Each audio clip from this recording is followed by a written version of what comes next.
नमस्कार, superhit story channel में आपका स्वागत है। कई बार पति पत्नी के छोटे छोटे विवाद बड़ा रूप ले लेते हैं, लेकिन फिर भी पति पत्नी अपने अहंकार के आगे परिवार को कुछ नहीं समझते, जबकि ये इतनी छोटी बातें होती हैं कि जिनके बारे में सोचना भी नहीं चाहिए। इस सीरीज के अंतर्गत आज हम आपको ऐसा प्रसंग बता रहे हैं जिसका सार यही है: पति पत्नी को एक दूसरे के काम की इज्जत करनी चाहिए। किसी गांव में एक गरीब पति पत्नी रहते थे। उनका एक बेटा भी था। जैसे तैसे उनका जीवन चल रहा था।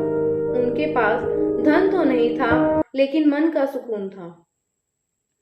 पति पत्नी एक दूसरे से बहुत प्रेम करते थे और अपने बच्चे को भी अच्छी शिक्षा देते थे।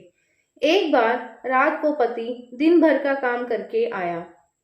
पत्नी ने सब्जी रोटी बनाई और पति को खाने के लिए दे दी। उनके बेटे ने देखा कि रोटियां तो बिल्कुल जली हुई थी। बच्चा ये सोच रहा था कि जली हुई रोटियों पर किसी का ध्यान गया या नहीं। उसके पिता ने वो रोटी बिना कुछ कहे प्रेम से खा ली। पत्नी से कोई शिकायत नहीं की। जब पत्नी का ध्यान रोटियों पर गया तो उसने इसके लिए अपने पति से माफी मांगी। पति ने हंसते हुए कहा कि तुम चिंता मत करो, मुझे जली हुई रोटियां भी पसंद है। खाने के बाद उनके बच्चे ने पिता से पूछा कि पिताजी, क्या आपको सच में जली हुई रोटियां पसंद है?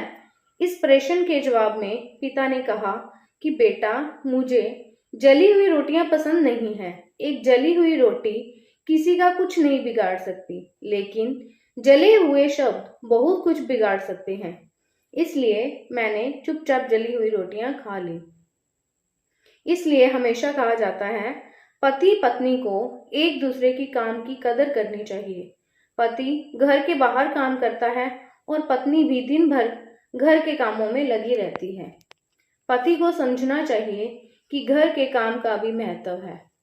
अगर पत्नी से कोई गलती हो भी जाए तो उसे नजरअंदाज कर देना चाहिए। धन्यवाद।